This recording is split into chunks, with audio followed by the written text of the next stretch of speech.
because January is on a run to get out of our way as we wait for the next month, which is February. February is usually short. January is very long, and then February ends up being very, very short. What is expected out of February as January draws to an end, we are yet to see. But as usual, I'm going to be your host, Jude Klein. In studio with me is my co-host, who is going to introduce herself, of course. But I remain Jude Klein here on Behold Africa with my co-host, Nab Show. Brenda, good morning, Africa. Good morning, everybody watching us live here in Kampala. As we are here in our studios to bring you Behold Africa, exactly 7 a.m. up to 8:30 a.m. We are here bringing you, discussing some of the issues that are happening and some of those stories that you missed all over, especially since you're coming in from the weekend. And now we bring you the stories, and in Behold Africa we bring you some of the stories in the African continent, the trending stories, the movie lovers. You just have to sit back. True. For those who are waiting on the news all over the world, you also have to sit back and watch us wherever you are. Don't forget to follow us on our social media platforms, on Facebook, YouTube, Twitter, and all other. Just type in its media, it will give you all the details about. And don't forget, this Behold Africa is brought to you by the Fundamental Rights and Protection, who say rights matter and that protect them for you. Today is the 17th of January, and actually this January is also running. I don't know if it is running, January but is also running. I'm not sure if I can say it is running. The first few weeks of January are usually very tough. On your Most side, of you can bear witness to this. The first 2 weeks of January are usually very, very tough before you settle into the year and you make up your mind on what you're going to do, and you get a solution to the problems that you had in December. One way or another. January is usually very hard. Someone said in January there are about 10 weeks. No, there are only 4. Just times are really hard. You have just come out of, this is why January gets very hard. You have just come out of Christmas. Remember, Christmas is a time for spending. I spend big when it comes to festivals. you spend big. I spend big. I spare no expenses. So Is should it that I have to travel out of the country? So usually, are you a victim of January? Yes. In terms of the wallet? I will not deny that I'm not a victim of Is that- January. Just like some of you out there, I am also a victim of January. The sunshine is inside your wallets and your pockets. It was All over, inside. even the It is account. starting to calm down now. Yeah. Now at this time, You're at stabilizing. this point in time, it's starting to settle. It's starting to calm down a little bit. But a few weeks ago, 1 week, 2 weeks ago, it was very tough. It was very tough. It and was very tough. I didn't know I would make it this far. This is because, as I mentioned, I don't spare any expenses when it comes to Christmas. When it comes to the Christmas festival, I spare. I dash out everything. Is it that Christmas shopping? Is it those presents for your nieces, nephews, sons, daughters, sisters, brothers, aunties, moms? Yeah. Brothers. Is it that you have that trip that you have been wanting to go for? That is around the same time, because just like you probably, during the Christmas season is when I have the longest holiday off of work. That is to say a week, which is not a lot, but it's the longest. Usually we have just a weekend, which is 2 days, but if you have 7 days, you have a lot more to do. So yeah, most of you out there, of course, have also been going through the same like me, where January, Brenda has mentioned that the pocket was very hot. Indeed, it was hot. As January is as January is hot. You have seen the heat. The heat went through the body, through the clothes, and into the pocket also. But yes, these are some of the topics that we're going to be discussing here on Behold Africa. We have a lot in stock for you, and as you have seen, the topics start out very hot. And at the same time, we usually want you to get engaged in some of these topics. Not some of them, actually. We want you to get engaged in all of them. The comment section is right there for you to get engaged with us. We can see your comments wherever you are, wherever you're posting from. Whatever question you have for us here on Behold Africa, we shall answer it. In Luganda, they say... Tujja kuddamu, tujja kwanukula. Tujja kuddamu ebibuuzo. Yes, for those of you who understand Luganda, Brenda, the expert in Luganda, is right I'm not here the to expert assist in you. Luganda, but In comparison, Okay. between you and I on this show, don't direct any Luganda questions to me, because I might not be able to answer them. If it's an English question, I will definitely answer it. But for those of you who are watching in Uganda and want to ask in Luganda, please direct it to Brenda. I beg. So, but with that, let us be talking about the weather today. It surprised me that it actually drizzled. or where I I was was. also surprised when we came in the rain. It was a little bit drizzling, but as it's drizzling, it's all about how to manage. As long as, because I believe by the time I moved out, I told you like Lake Streak, the jam was so high on the road, and now I believe people, I think they got to know what is happening, and people are moving as early as 5. They're on the road, and you see cars moving. Not in the earlier days where you could move at 5 and you could barely think alone on the road. You could feel like there are just like few cars on the road, but Well, now students have started going back to school. Yeah. We have seen that schools are picking up in numbers. At least in the area that I live in, I'm seeing schools picking up in numbers. At first, it was about 10, 15, 20 students, in most of these schools. But we're seeing the numbers picking up. Right now, I think any school out there has now so far stabilized. I'm even hearing some schools are already planning on beginning of term exams. You know those as early as BO, how do you call them? BO, beginning BOE? of term. Yeah, beginning of term exams. Yeah. So But I can't blame you, because right now they are also still, they have not gotten their sustainability or their stability, where they think that they are on a suspicion that anytime they may stop them, or they may close the schools. So I believe they also, however much they open the schools, but within them they don't have that assurance that the schools are going to be open throughout, because remember our president said he's opening it for this period of time, but we are going to see how it goes. yeah. So in case any changes come upon when it comes to COVID relation cases, in case they increase or anything, you never know what he may do. So I believe it's all about how the schools are also planning that. But now, before even you go on the schools, how have you been? How was your weekend? I understand you're coming in from the weekend where the fuel prices shot up to 10,000 a litre. Well, that is the thing that shocked most of us. 10,000 a litre. I have not seen it personally around on the roads I drive on. Yeah, you are lucky. Not that I'm lucky. I'm among the unlucky few in Uganda who actually have to drive. I am envious at some point for individuals out there who are actually commute using public transport, because the prices of public transport have gone down in a way, one way or another. Although they are not as low as they used to be, but they have gone down. Now, when it comes to fuel, we are seeing fuel picking up speed in almost each and every area out there. Yeah. The cheapest right now that I think I've seen on the road is 4,800. The cheapest fuel. Of course, this is clean fuel. Leave alone. And it depends which region you're talking about. Yes, but I'm in Kampala right now, so I'm talking about Kampala. But even out there in probably other districts, you guys can bear witness. Whoever is watching us, wherever you're watching from, you can comment in the comment section below and tell how much you're seeing the fuel picking up in your area of residence, wherever you are, Eastern Uganda, Western Uganda, Northern, Northeast, wherever you are. Please do comment in the comment section below and tell us how much the fuel is. I have seen pictures where the fuel has shot up to 12,000 actually. Hello. I'm not sure in which district, but I saw some screenshots of someone who posted on Facebook, and yes, the fuel was at 12,000 per liter. 12,000 Ugandan shillings. That's if I'm to convert it to dollars, 3,800 is $1, so that's about $3 per liter. Roughly $3. So to also convert it further, for those of you out there, you might not be converting your fuel in liters. You convert them in gallons. That is $3 per quarter of a gallon. Which region are you talking about now?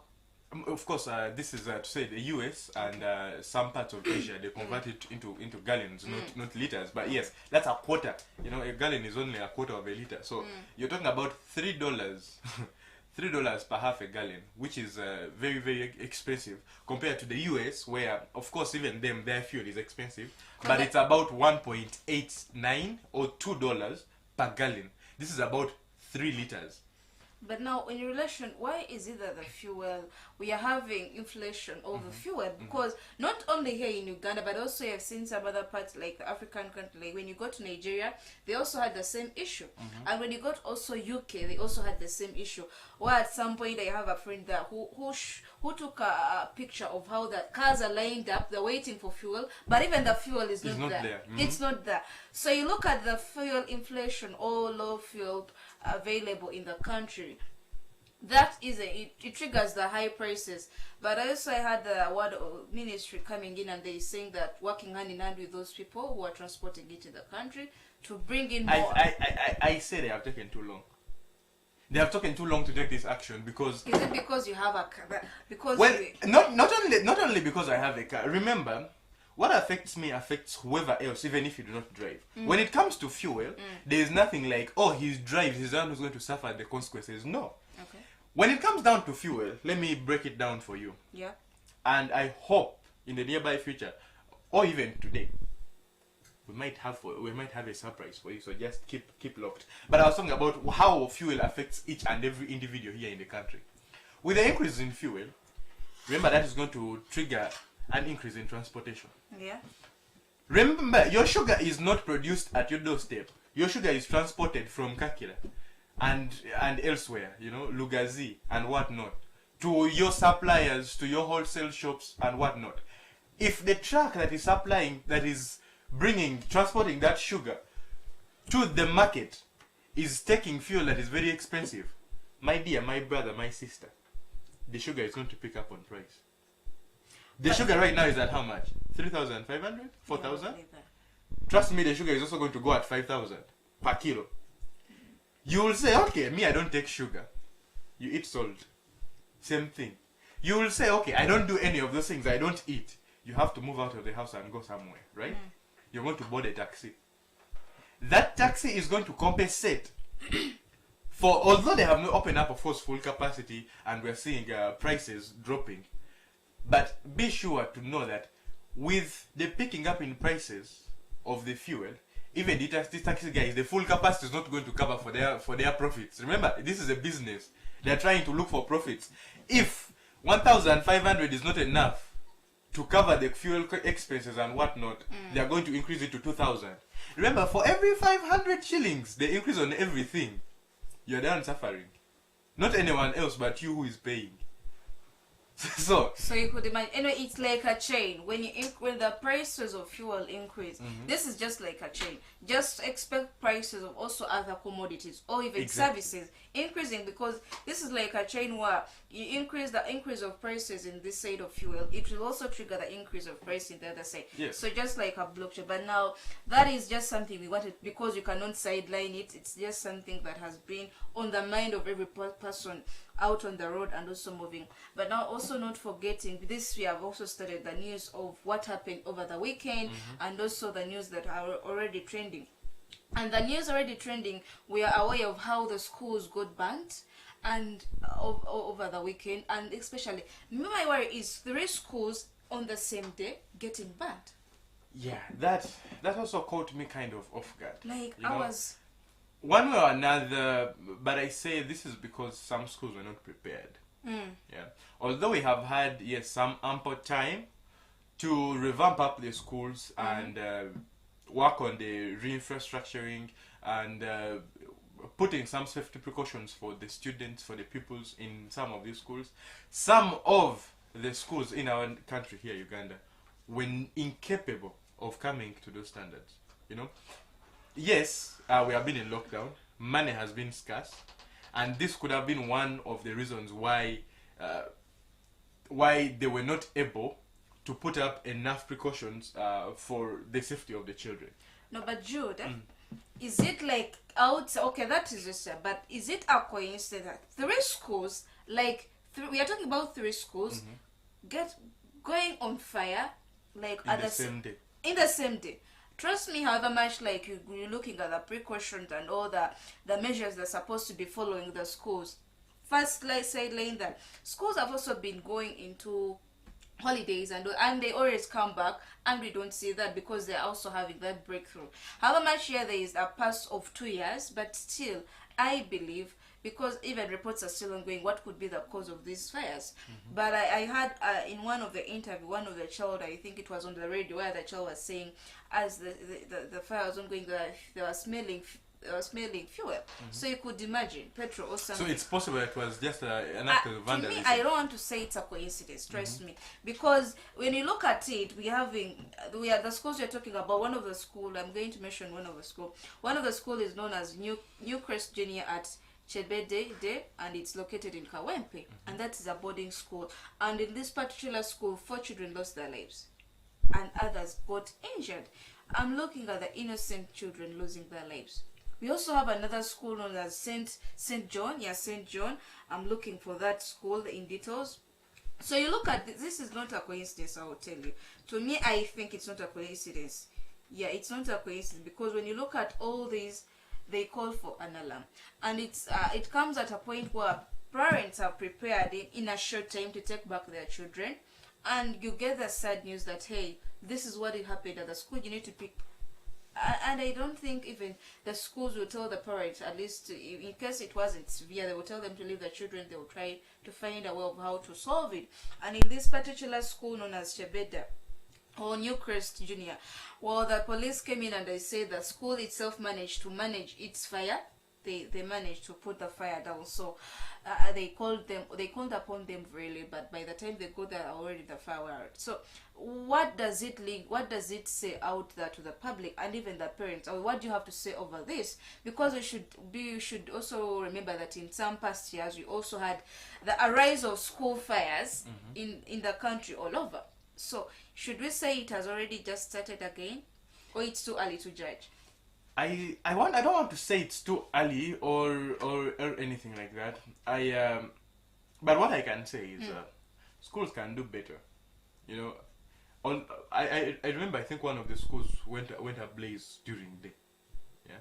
So what are the school stakeholders doing to avoid such things? You know, it could have been a security breach where someone came to, you know, we are from lockdown. Yeah, someone just came to vandalize your property because probably you owe them something, or they are being jealous of your achievements. You know, we have seen this such instances happen. So my question to you is, what are the schools doing to keep these children safe in terms of unavoidable instances like a fire outbreak?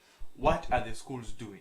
But now, also, what are the schools could be doing on that note? But even you, the parents, I just call upon all the parents, please, before you take the child to the school, first also go and inspect, where is my child going to go? Because we have an issue where parents just send the children, okay, you're going back to school.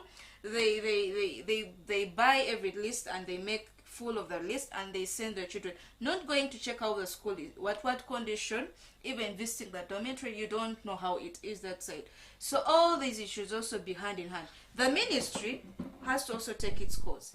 They go on and inspect all the schools, however much there are all many to go in at the same time, but still they should try to visit the school and see whether they're meeting the precautions they're supposed to be meeting. When you look at it, even the school, they should try to follow, and at least, because sometimes when they ask them, in case it's a loophole on the other side, on the outside, they should find out who goes on the school premises when they're not allowed, because you never know. Somebody can go on the school premises when they're not allowed, and they cause this. Yes, but it is very sad that we have lost innocent lives. 4 lives in one.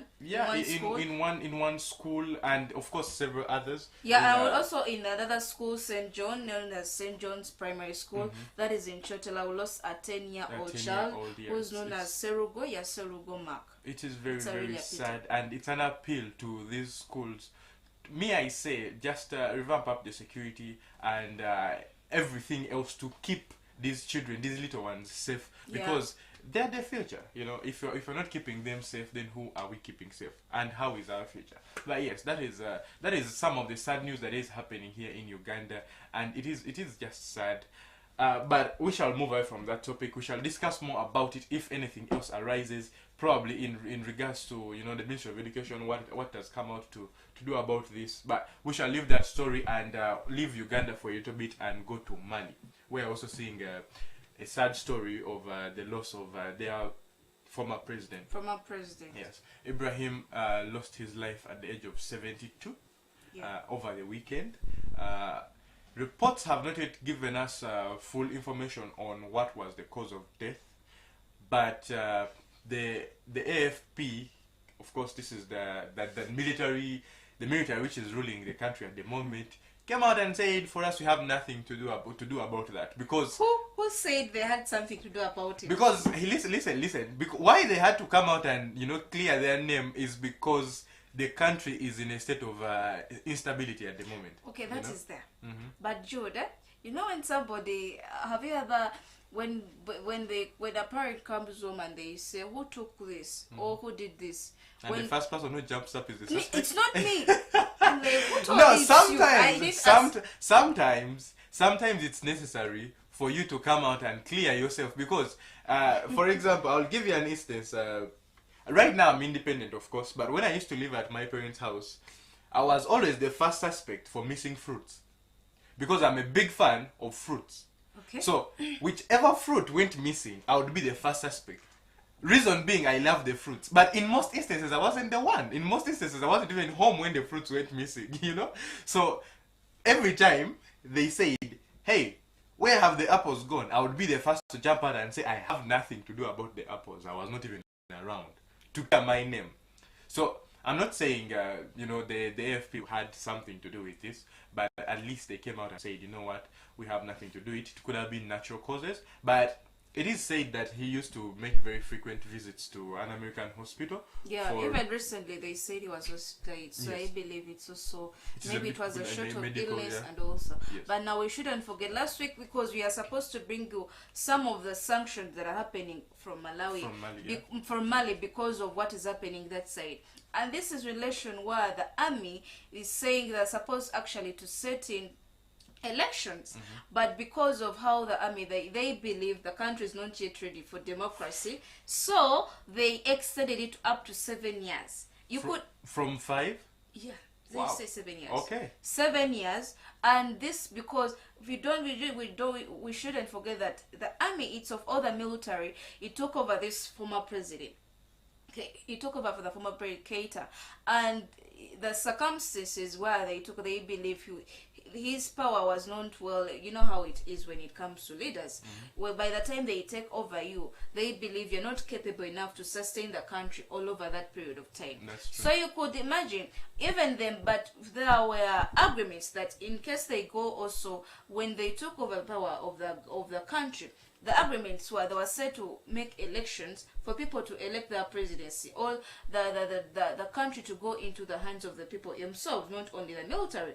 And yeah, but it was so alarming and saddening when the army came in and they said, no, the country is not ready for democracy, and they're not yet setting elections, not until 7 years. So you could imagine, that's why some countries came in and put sanctions over Mali, not until the army takes sanctions and they organize the election. But I don't see that even happen, because they are not triggered about what they did. However much they came in, what they're doing is wrong. So now coming into the sad news of the former president, the one who was taken over or who was overthrown from the power, it's also another thing. Yes, it should be noted that he ruled from 2013 or 2013 to 2020, where of course the military took over the government and dissolved the the civilian government, and now the country is being ruled by a military force. But we have more of this in details in our short video. As usual, we bring to you some of these reports visually so that you get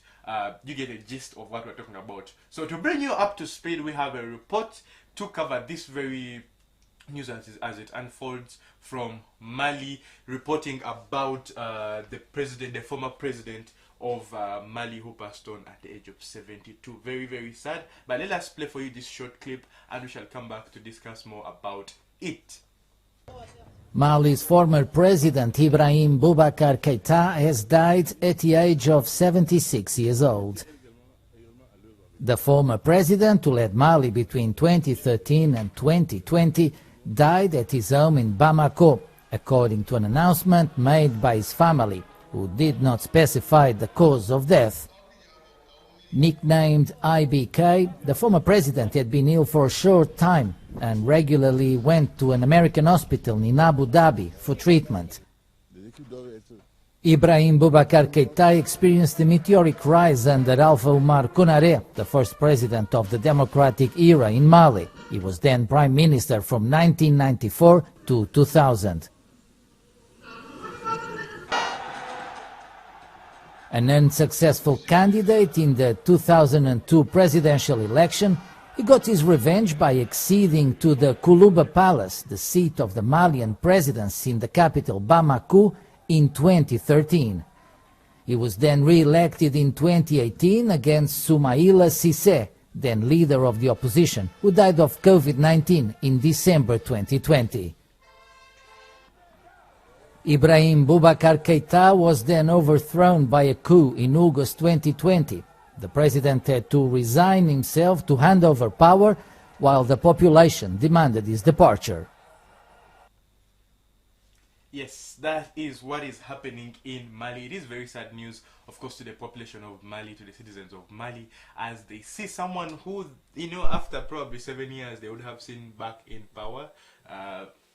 Who knows? But yes, that's what's happening in Mali. But we shall leave that, and the scheduled burial for his burial has been revealed. But we shall bring you that if it comes up anytime soon. So we leave Mali alone and we go into Somalia, where we're seeing the Somalese spokesperson or the government spokesperson who was wounded in the bomb attack that happened that side. And it's alleged, it's not yet clear whether it was a suicidal bomb attack or what. But whatever happened, the witness say, well, they saw a car passing by and it packed. Actually, they say it packed, and all of a sudden the explosion happened. And in his narration, the person who survived, or the spokesperson of government who survived, he said that he's not sure that even a person lost their life, because as the explosion happened, pieces of flesh were scattered all over in the air. So you could imagine the scenario. Well, this gentleman known as Muhammad Abraham, who was wounded, he was not. He didn't. The people came in, or the government came in and said, yeah, he was not severely injured, lucky enough, but he was also wounded at some way or the other. We shouldn't forget this. The links are linked to still Al Shabaab. All the Shabaab are in relation to this. All the eyes are looking at them, even in this bomb attack, because they're not okay with what is happening in the country. They want to take over, but still, even the country or the government that side is also working hand to see what they can do to, as we all don't forget, the organizing parliamentary elections in February, and this is where the pressure is coming in. Yes, so as the pressure builds up, of course, it usually causes a lot of instability in the country, especially when it comes to elections. But you should also not forget Somalia has had so many in-country civil wars, between the Al-Shabaab and the country's ruling parties. There's a lot of instability in Somalia, but some of this had been taken care of, one way or another. The government fights its own together with external bodies like the UN and so many more others who try to assist Somalia with even Uganda at one point came out and was assisting Somalia in the fight against Al-Shabaab. But with that, we have a short report to cover this story for you as it unfolded and what the witnesses from the scene said about the explosion, because what is better than first-hand information, someone who witnessed the instance unfold on what was happened. As Brenda has mentioned, it is not yet confirmed that it was an assassination attempt or a terror attack, but we are yet to discover that in the coming few hours or days. But with that, let us play for you a short clip as you watch with us here on Behold Africa. Somalia's government spokesman Mohamed Ibrahim Mwalimu was wounded on Sunday after an alleged suicide bomb attack in the capital, Mogadishu. In a statement, the Prime Minister's office confirmed the attack and added that the spokesman's wounds were not serious. A local witness described the attack. I saw the car speeding and turning left as a man caught the side of the car. I don't know if he was a suicide bomber. Within a minute, we heard a big explosion that threw me up, and then I fell to the ground abruptly. I don't know who was killed, but human flesh flew from the blast scene onto us. Sunday's attack came after Somali leaders agreed this month to wrap up parliamentary elections by February 25th, after repeated delays that have threatened the stability of the country. Somalia's President Mohamed Abdullahi Mohamed, also known as Farmaajo, has been at loggerheads with Prime Minister Mohamed Hussein Kobla. That is how that unfolded in Somalia. It is alarming that we're seeing the Al-Shabaab coming back, you know, with although it's not yet confirmed that they're the ones responsible for this bomb attack, but it's suspected to be them causing this upset in the country due to the upcoming elections, of course, which are supposed to be held, I think, after 2 months from now. So yes, we do await to see how this unfolds, as you know, as the country tries to push forward with democracy, which we have not seen in Somalia in a very, very long time. Well, that is, let's say, Somalia. And leaving Somalia, we talk about Ethiopia, where I think the Ethiopian director or leader, head of Wildlife Health Organization, known as Tendros, who is also being put under, I would say, is being filed, the government of that side is filing a misconduct of him, and they're filing that actually they want to demote him, because this is relation where the government of Ethiopia seconded him to come in as a director to head the UN Health Organization, and finally he's now heading the World Health Organization all over the world, and we have been seeing him overcoming it, telling us some of the reports of how COVID-19 is spreading and also how to go about it. But now the country itself, where he comes from, they're saying they want to charge him, or they are accusing him of misconduct. Yes. Well, I don't know. I read this and I'm like, hey. Yeah, there is mixed feelings about this one here. Yeah. Okay. To give you a background story, he's of course the director of World Health Organization, Yeah. but his ethnicity, his origins are in Ethiopia, and of course he is from Tigray. That is what is causing the biggest concerns here. You know, the Ethiopian government is saying, in quotes, I did those under here and I think nobody could see them, but yeah, in quotes, it is said that he is giving support to the Tigray forces. Something that I don't know. What do you think? I don't want to think anything. Do they have proof of their accusations? Because if they have proof of their accusation, because it's also understandable if he's coming in from the Tigray group of people, or that is where his background, all his genes are originating, you can never take away that. But still, whatever he's doing should be, when you charge somebody of misconduct, should be in relation to what you gave him to do, not of the other thing. You get. So his what they gave him to do, or his charge, or what he's supposed to be handling, is health matters.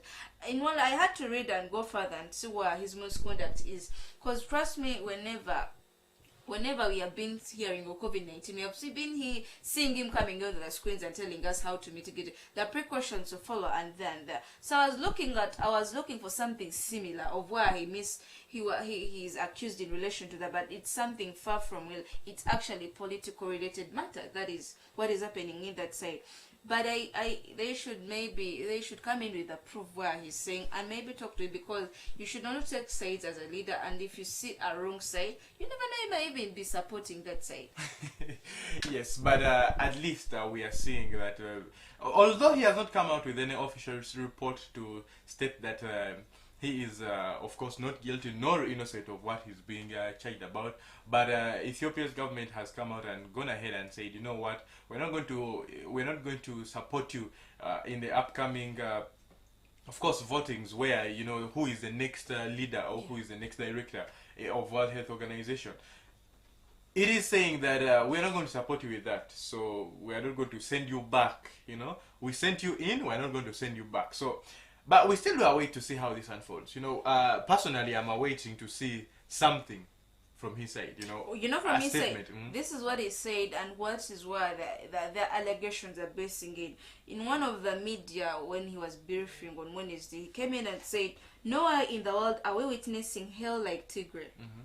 And this is what he also went in further and says that he accuses actually the Ethiopian government for blocking international access to Tangri.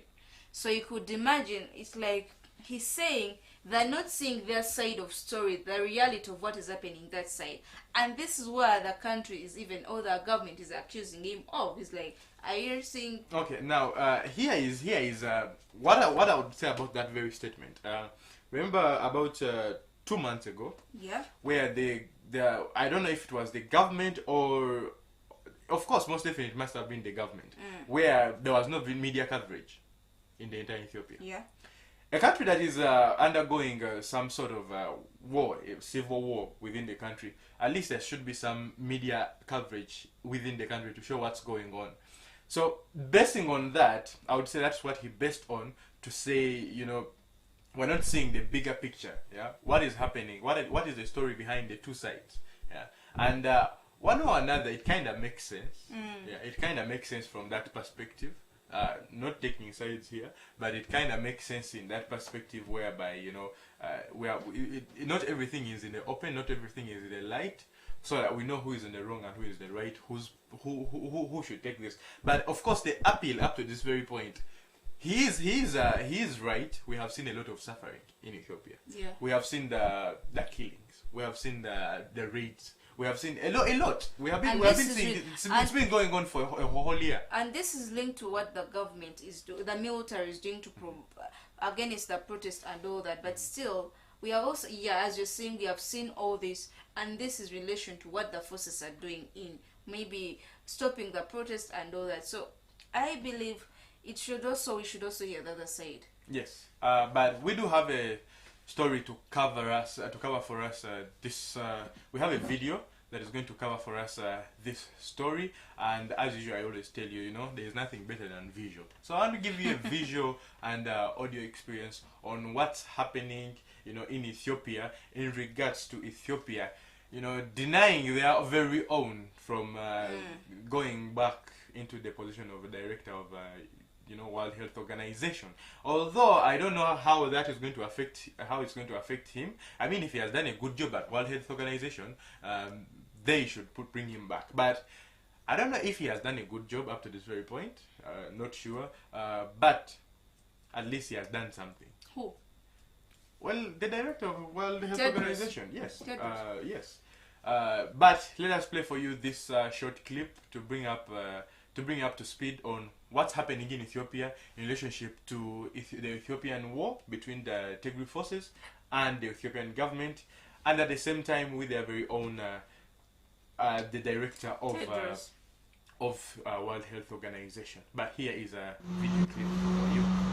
Ethiopia has asked the United Nations to investigate the head of the World Health Organization for what it called misconduct.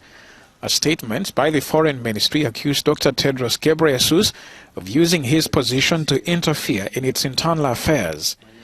Tedros, who is of Tigrayan ethnicity, this week termed conditions in his home region as hell. Even more transmissible.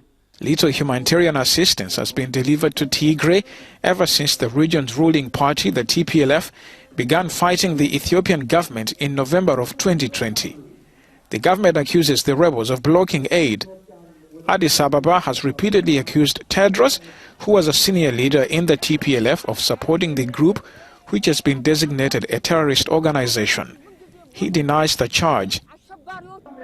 Ethiopia has also said it will not support Tedros' bid for a second term as head of the global health body. Yes, the war in Ethiopia has affected a lot of people, of course, causing a lot of instability in the country, causing a lot of deaths in the country, a lot of pain within the citizens, and so many other things, a lot of a loss in property and so many others. We do await to see an end to this war. Whoever emerges victorious, is it the Tigray forces or the government subduing these forces and bringing back peace to the country? We still do await it for this, but for now, that is what's happening in Ethiopia, and so much more to come. You're still on Behold Africa with me, Jude Klein, and Nabshaw Brenda. We have a lot more in stock for you, but for now, we're going to go into a short break. When we get back, when we do get back, we bring you your hot show. Your hot segment of this show. What is this segment that we're talking about? This is the trending stories. What is happening on social media? What don't you know that went down over the weekend? We bring you all of this in the trending stories. So don't go anywhere because we have a lot more in stock for you here on Behold Africa. But for now, we go into a short commercial break.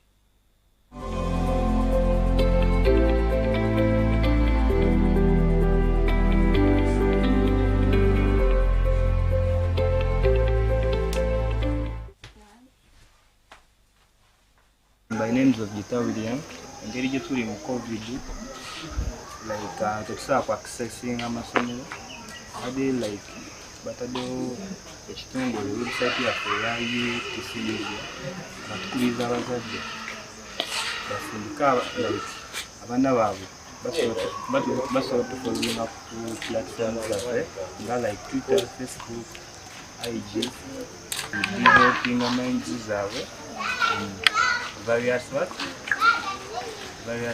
technical activities such as abaana basobola oyiga website designing, graphic designing n'ebirala nga tebagenze kusomera naye nga baliyigidde waka. So tukubiriza abazadde bagulire abaana baabwe data bagezeeko okukola okusubscribinga n'okufollowinga UTC Media bajja laba nga abaana bafunye ekintu by names of Gita. Youth Media, the new era. Youth Media, the new era. Youth Media, the new era. Youth Media, the new era. My name is Navda Dewara, a student at Nico campus. My future dream is to become a lawyer. But due to this pandemic, schools are closed. But Senjera, Skayaya, Sizunga, Bela Siyange, nengenda ku UTC Media kuliko program ez'enjawulo ziyamba abavubuka brainstorming obwongo bwabwe bayigirako ebintu by'enjawulo. N'olwekyo namba abazadde bonna eyo gye bali bagule abaana baabwe smartphones ne data basobola okukozesa UTC Media. Osobola gisanga ku Facebook, Instagram, Twitter. Youth Media, the new era. Youth Media, the new era. Youth Media, the new era. Youth Media, the new era. My name is Navda Dewara, a student at Nico campus. My future dream is to become a lawyer. But due to this pandemic,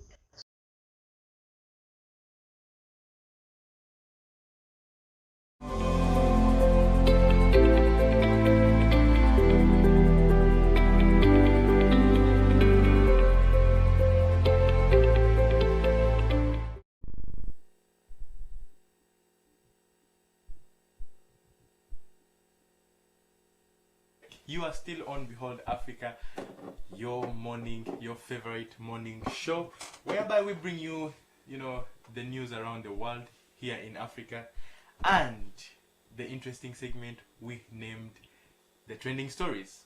What happens in the trending stories? What's on social media? What are some of those interesting stories that you did not know about that happened on social media while you were sleeping? The weekend was a very long one. And most of us be on part 20 to party, and we forget about other engagements. But yes, for us, we be up and awake looking for some of these stories to bring them to you right here on Behold Africa. In this segment, we are to bring you some of those stories, so don't go anywhere because we are in that segment. Don't forget you can follow us on also other social media platforms, on YouTube, whether on Facebook, whether all you have to do is subscribe. Whenever we go live, you get a notification. And please share the link for others to follow us on today's discussion and also other shows that are going to be coming on. Because here on Youth Media, don't only do have Behold Africa, you also have various shows that are happening and they are taking place. And in case you missed them, sorry, but you can catch up and follow them back and you play them back. In this segment that we are bringing you, the trending stories, it's actually interesting. Jude says, I like it, man, because of it has that segment of the movie, the movie trailer, and I'm a love of them. So they take your mind off and you could relax. And now going into our trending, so a lot happened over the weekend. Yeah. A lot was circulating, but we cannot sideline the news of our Ugandan who gave birth on the plane, and she was coming in from Saudi Arabia. Well, the baby is named. They named the baby after the person who gave birth to her, or Who assisted her, yeah? yeah, who assisted her in giving birth. The May Aisha shows the baby is known as Aisha Miracle. Miracle, we all know it's like a miracle. We all know miracle. So it is like a miracle baby. And this Canadian lady, who was the Canadian doctor who was narrating the instance, she was also coming in Uganda for some other medical engagements, and not knowing, she actually, when she was narrating, like, she was on the plane not knowing that she was going to give, or she was going to help out. You never know those things. They come unexpectedly. But of course, not to forget to mention, this happened on Qatar Airways. Qatar Airways. Yeah, and amidst mid-air, she went into labor pain. I want to be like that baby. You want to be like the baby or the mother? I want to be like that baby. If I had a chance on the plane, being given birth on the plane, it's like. Okay, so here is an interesting fact about babies who are born mid-air or on an airplane.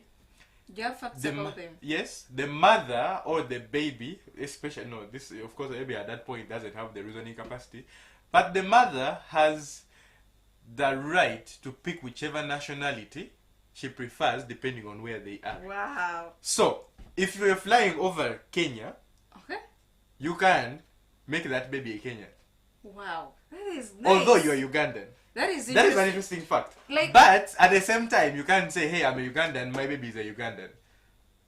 So that is some interesting fact. But yes, the baby, we're going to be showing you some of those pictures. Aisha Miracle. But yes, the mother decided to, yes, the baby's ethnicity is Ugandan. So she is going to take over, she's going to take on the mom's ethnicity, which is being a Ugandan, which is a good thing. I'm curious to know why they're flying over.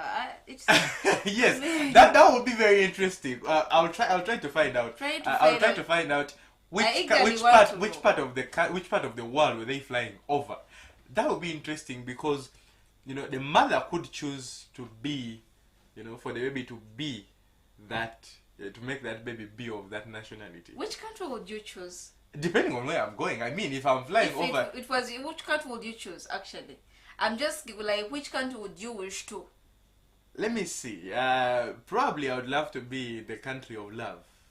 You can try to figure that one out. If you know the country of love.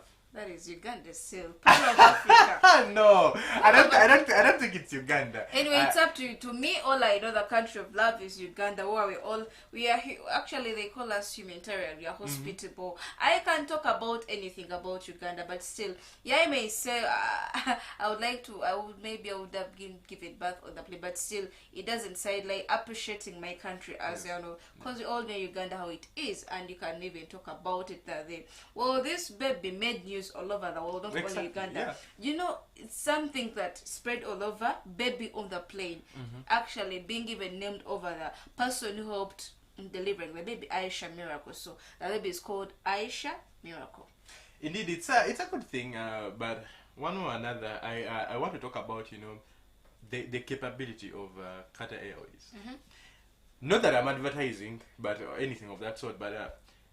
From this very instance, if they are going to show you in the pictures there how the entire almost we also have a video I'm going to play for you. But before we play for you the video about this very report, we have the pictures that we're sharing for you. They are going to show you a picture where she's on the sort of like a hospital bed, but this was on the plane. Very amazing, the capability of an airline. Going to this, I'm not that I'm advertising, but the capability of an airline going to this extensive care to just make the mother and the baby as comfortable as possible.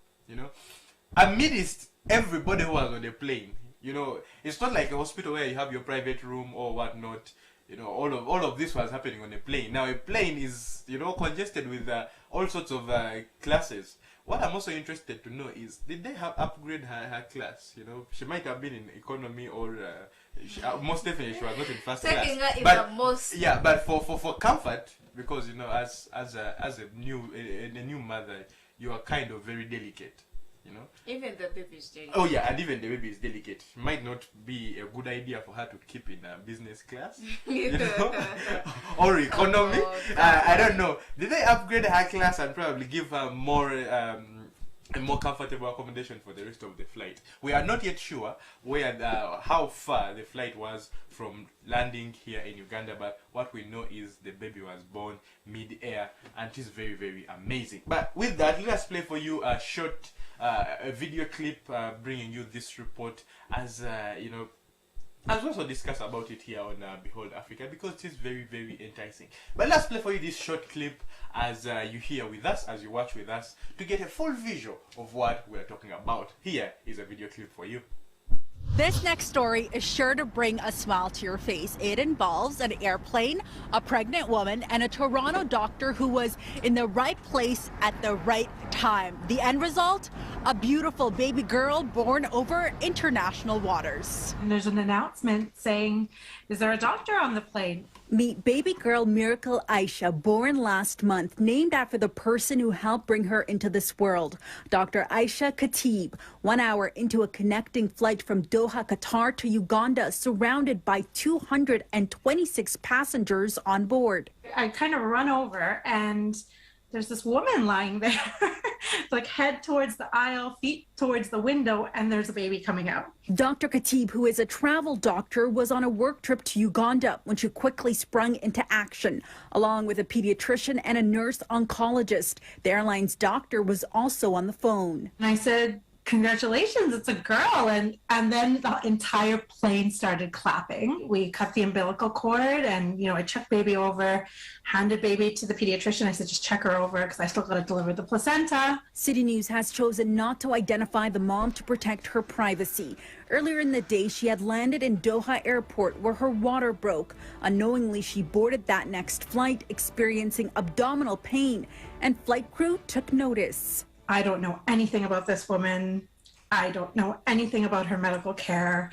And so, you know, it turns out she was a migrant worker from Uganda who was working in Saudi Arabia, and she was on her way back home, zero prenatal care. First baby, didn't know really anything. Dr. Khatib praised staff from Qatar Airlines, which included a team of 12. The company also showing their gratitude to the heroic passengers. We're planning actually to create a reunion between the doctor and the cabin crew members. We're very proud of our crew.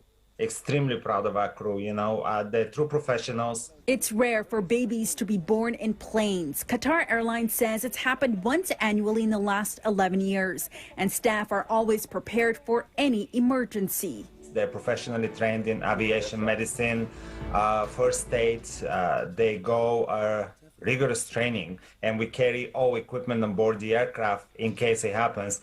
But obviously, it's always better to have a hospital facility available and proper medical team. Mom and baby were monitored for the rest of the 5-hour flight and were met with medical staff upon landing. They're still in touch with Dr. Khatib. I had an Aisha necklace that I was wearing in Arabic, and so I gifted it to her as her namesake. So she'll always remember that I delivered her up in the air. And the airline tells City News both mom and baby are doing well and they are healthy. And by the way, baby girl Miracle Aisha has taken her mom's nationality. In Toronto, Yes, this story is very, very interesting. It has picked a lot of heat. It has picked a lot of speed since it happened. Of course, it happened over the weekend, and this is the reason why Behold Africa is there for you. We bring to you some of those stories that you did not know. How many of you knew about this story? I asked you that question. Yes, but you might not answer because one way or another. But yes, these are some of the stories that we bring to you here on Behold Africa, and there's nowhere else that you're going to get such stories with such hot soup on them, except here on Behold Africa, you know. Well, that, yeah, is it all. You cannot get that anywhere.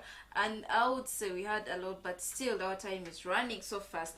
And this is a story that I don't want to add any story because it's a story that is trending and it's a story that made news all over. So we go into one of the last, because our time is running, we go into, for the movie lovers, we go into the movie section. Jude, what movie do we have for today? Yes, just like this baby being born on a plane, which is very interesting to me. It sounds like it's a movie because I've not seen it happen in real life.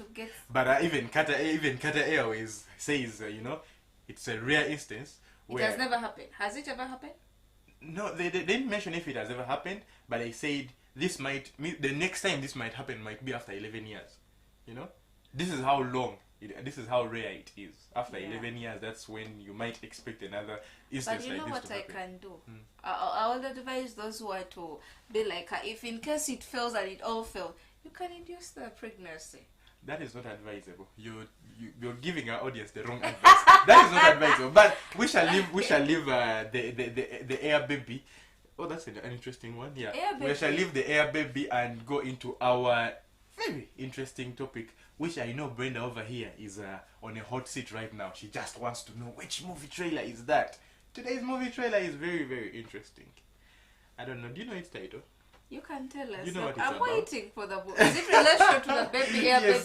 baby? Brenda is here dying, but no, it's not related to the air baby. I was just referring to this being as a movie. It could make a very, very interesting movie. But today's trailer is called Army of the Dead. Army of the Dead. Wow. Very, very interesting movie. If you have watched World War Z or any zombie-related, the zombie apocalypse, if you have watched any of, I've watched it. If you have watched any of those, see, Brenda has watched it, so it's now your turn to watch it. But before you watch the movie, I bring you the trailer to hype you up and probably get you to watch this movie. The movie is already out, so you don't have to wait any longer. Just go on your Netflix. If you don't have a subscription, just reach out to Youths Media. Brenda over here might assist you with the subscription of Netflix. But at the same time, you can also buy this in your movie stores, wherever you're located, if movie stores do operate and do assist you with this. This is the Army of the Dead. Army of the Dead is an interesting movie, but let us play for you the short trailer as you enjoy it with us here on Behold Africa. Here is the trailer for Army of the Dead. Yes, just a caution, this is not a movie for the young children, so please do enjoy it responsibly. It's not rated PG. It's not rated PG, but it has too much action, if you understand what I mean. So please do keep it away from the children for you who intend to watch it. But yes, you will definitely enjoy it if you enjoy action, adventure, sci-fi, and so many more others. You are still on Behold Africa. This has been our section of the trending stories. Because of time, we have cut it short, but I hope tomorrow we shall have enough time to give you more of the scoops here on Behold Africa. There's a lot more in stock for you. We don't end here. We're going to a short break. When we get back, we dive into the top world stories. What's in the top world stories? As you hear the title, we travel around the world. From Africa, we have covered for you. Now we go into the rest of the world. Of course, Africa is also in the world, so we might come back to Africa with something that is enticing and is general.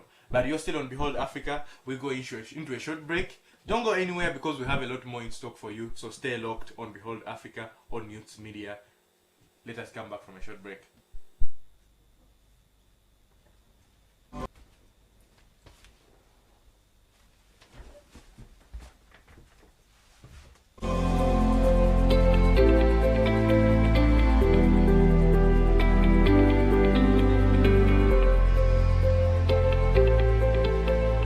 Schools are closed, but Senjera, Skyaya, Sizunga, Beransiyange, nengenda ku Youths Media.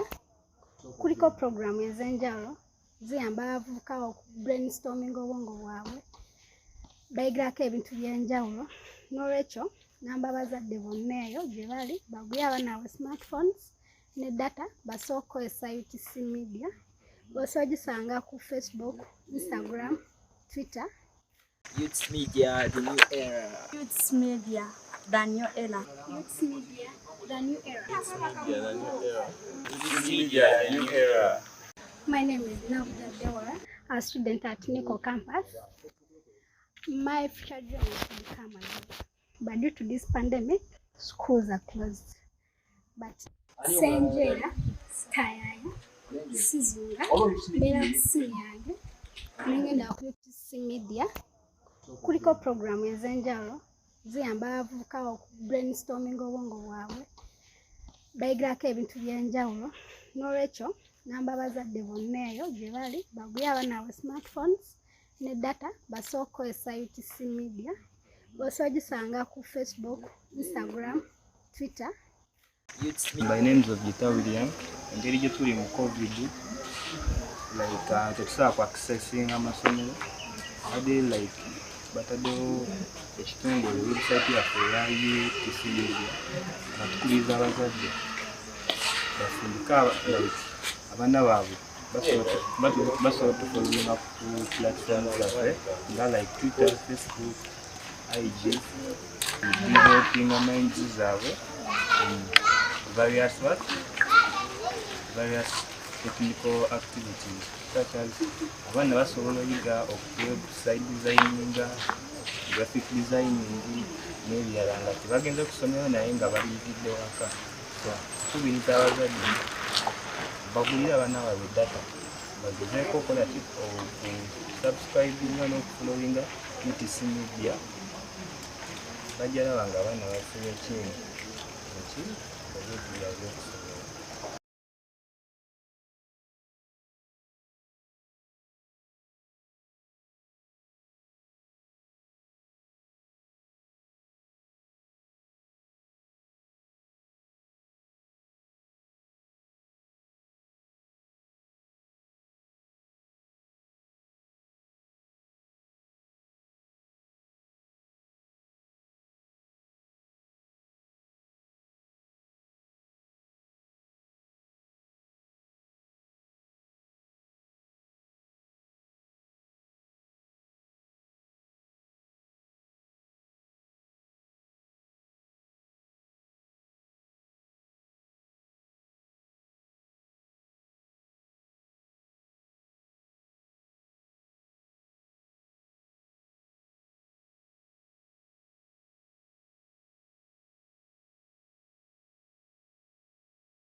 Welcome back from that short commercial break.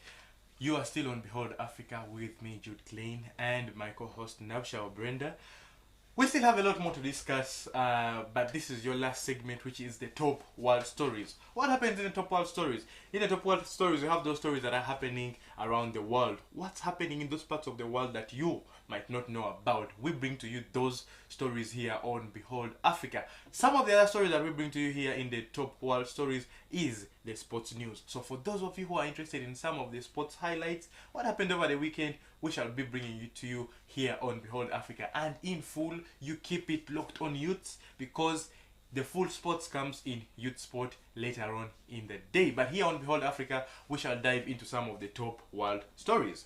Well, diving into the top world stories, not forgetting that our time is running, but still, we'd like to remind you that for those who are following us, please share the link. And always, you just have to catch up. When you tune in 7 a.m. we are live here in studio, bringing you some of those stories that you don't need to get. You can't miss out. Now, the top world story that is leading all over, we all know how Ukraine and Russia, they're having a scuff where the Russian community deployed their forces on the borders of Ukraine. And ever since that day, it triggered the mind all over the world. We're seeing, are they planning for any war? Is there any war arising? Yeah, from that day, situations have been we have been seeing things then happening from one time at a time. Now, news coming in is that Ukraine is blaming, actually it's 99% sure that Russia is behind the cyber, or their cyber attacking of the government websites, and they're looking at Russia being behind it.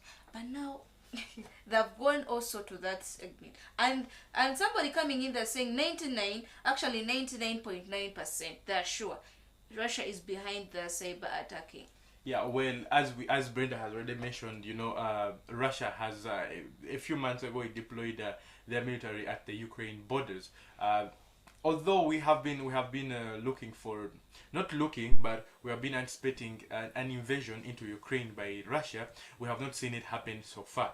But over the weekend, what happened was there was a leak in some documents from a government website. Of course, these are confidential documents, and they could lead to a scuffle in the government or within the country with whoever is responsible. And Ukraine came out today in the morning and said, you know what, we're about 99% sure. This is almost 100%.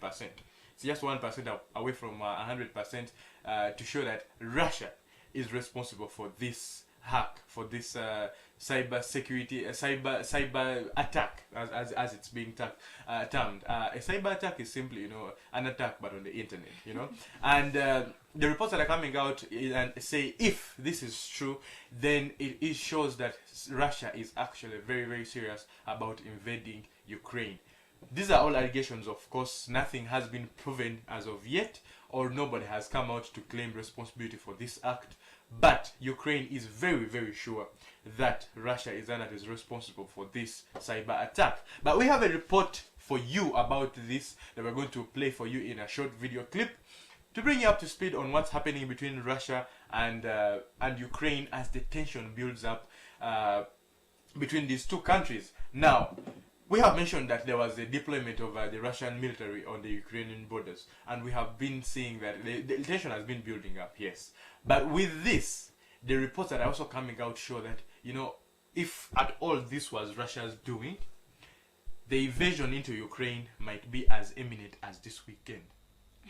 So we still do await to see what's to happen, but before that, let us play for you this short clip to bring you up to speed on what's happening between Russia and Ukraine in relationship to the cyber attack on a Ukrainian government site that happened over the weekend. Here is a short clip for us. What, for example, United States, United Kingdom and other members of alliance are doing on the territory of Ukraine by military exercises, flying very provocative flights over the zone of responsibility of the Russian Federation. So we shouldn't be worried by the presence of 100,000 Russian troops on the border with Ukraine? No. And yet the head of the OSCE today saying that we're the closest we've been to war for 30 years in Europe.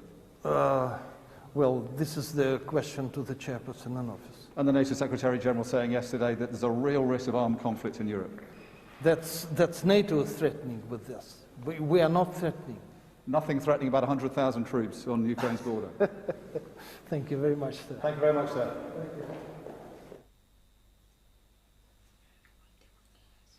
Yes, that is what's happening in Ukraine together with Russia in relationship to the cyber attack that happened over the weekend. But leaving Ukraine, we come to the Pacific, where we are seeing a volcanic eruption happening underwater. Have you ever seen that happen or even heard about it? Neither have I. But yes, that is what's happening. You know, in the Pacific Ocean over the weekend, there was a volcanic eruption in the water, under the water. Yeah.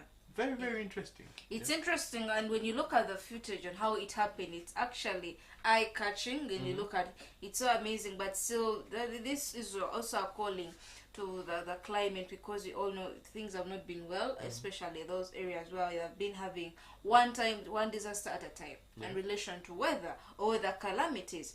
And this is a calling where they're saying they're even expecting a tsunami anytime soon. So in relation to what happened in the Pacific Ocean, they're seeing the eruption happening. So they call upon everybody to please take note, and at least this is just like a signal of what may happen anytime. So we have a video for it. Yes, we do have a video clip to play for you right here on Behold Africa. We're going to be playing the video as we discuss about this very eruption here on Behold Africa. Let us play for you this short clip, and I've mentioned that yes, we're going to be talking about it as it happened. You know, our lake here in Uganda, Lake Victoria, also happened. I think in the same manner. Downwarping, but that's what I remember from primary. That's all I remember. Apparently, lake was formed due to downwarping. Now, but this is a volcano, and we have seen some of these volcanoes erupt in this format, but this is the biggest that we have seen so far. Anyway, as they are looking for the video, and I believe we shall bring it later on, but that is what is happening. Those are some of the natural calamities that you cannot forget, but it's good at least if it shows a signal or a warning. And at least the climate people came in and they shared some of the footage from the satellite of what happened that side. Well, that is a story that we shall bring you on another time. Now we go into our sports news, Jude. Yes. Now, in the sports news, we're going to summarize this in about 5 minutes. AFCON, and yeah, because AFCON is leading. It's the leading story. Oh yeah, definitely. AFCON is leading, but of course also over the weekend there was Premier League, so we shall talk about that also in a few things. But before that, just an update. Last weekend we were talking about Novak Djokovic, who of course entered Australia for the tennis tournament, which is happening this month, to play, but he's not vaccinated, and how he got into the country is not yet known. But of course, there has been a scuffle between the government, the immigration office, and Djokovic about his entry into the country, and yet he was not vaccinated. We saw that last week he was allowed to play into the in the tournament, but as of yesterday, he was deported back to his country and his visa revoked into Australia. So last weekend I told you this does not end here. You know, we saw that yes, he was allowed into the country of Australia, and of course to take part into the tournament of course tennis, but the court was not done with him. You know, they said, okay, you do this, but we're still reviewing this case to see if you really are telling us the truth on whatever happened. Because for him, his excuse was, you know, I am a tennis player, so I have a right to be here. I'm not here for political matters, so blah blah blah. But yes, as of yesterday, we saw that he was deported back into his country, of course, Siberia, and yeah, he was spotted yesterday at the Dubai airport as he was being deported back into his country. But yes, those are some of the things that are happening, you know, in the Australian Open season in the of the tennis tournament. This story I wanted to bring it to you in brief because it has been, you know, an ongoing story here on Behold Africa. But leaving tennis, we come back. Brenda had mentioned the AFCON. Yes, AFCON is still on. And over the weekend, we had several teams clash with each other. Not clashing as in physical blows, but, you know, with the foot and the ball. Some of these teams that clashed with each other, I will go all the way to Thursday. We had Cameroon and Ethiopia, where Cameroon beat Ethiopia Burkina Faso and Cape Verde, where Burkina Faso won with a 1-0. Senegal and Guinea 0-0. Malawi and Zambia 2-1. Morocco and Comoros 2-0.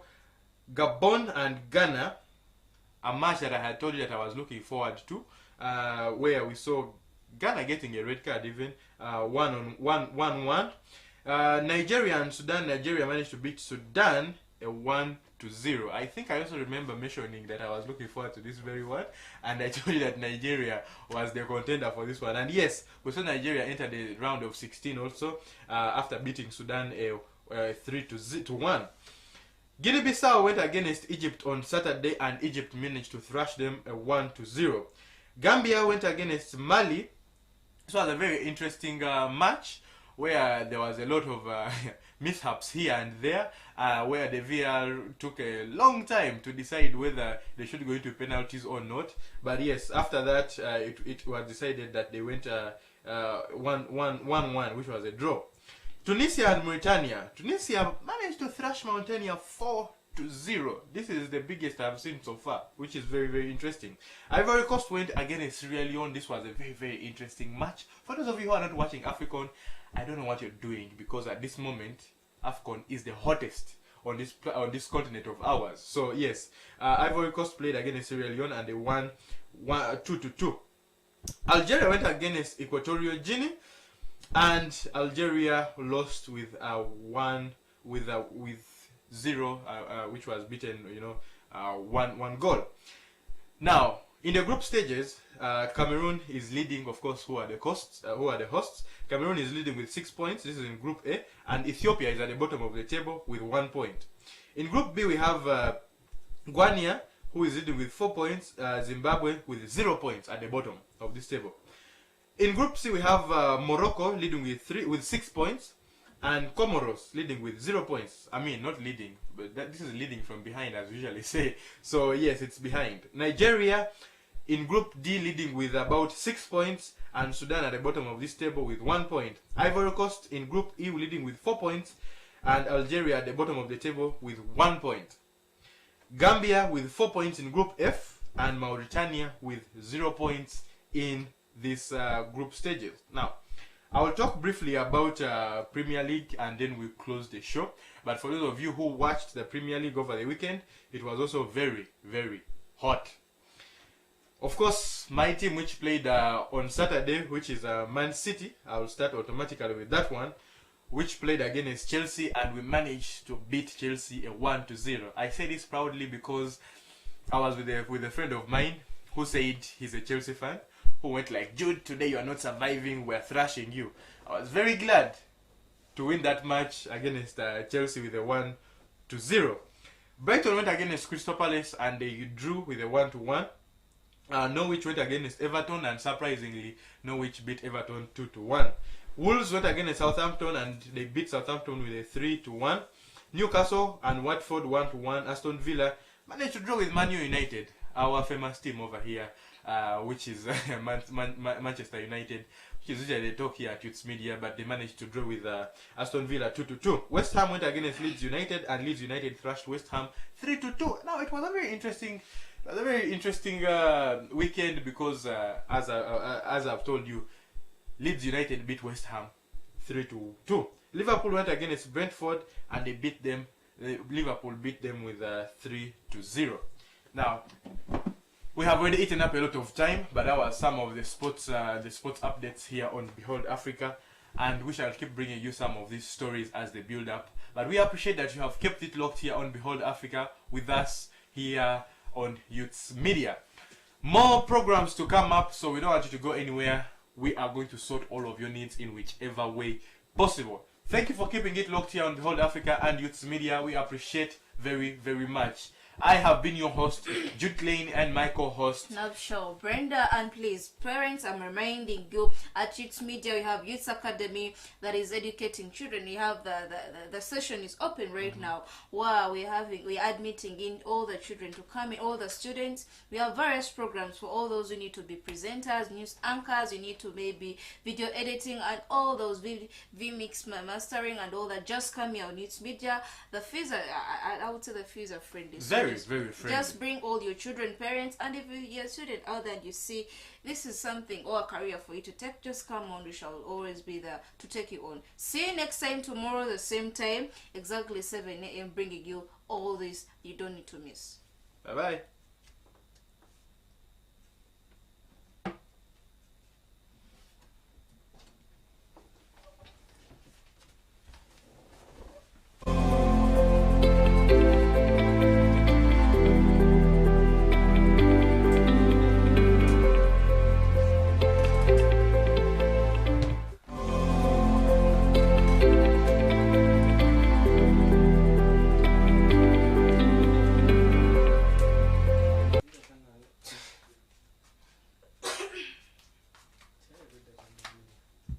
Tema Ranger.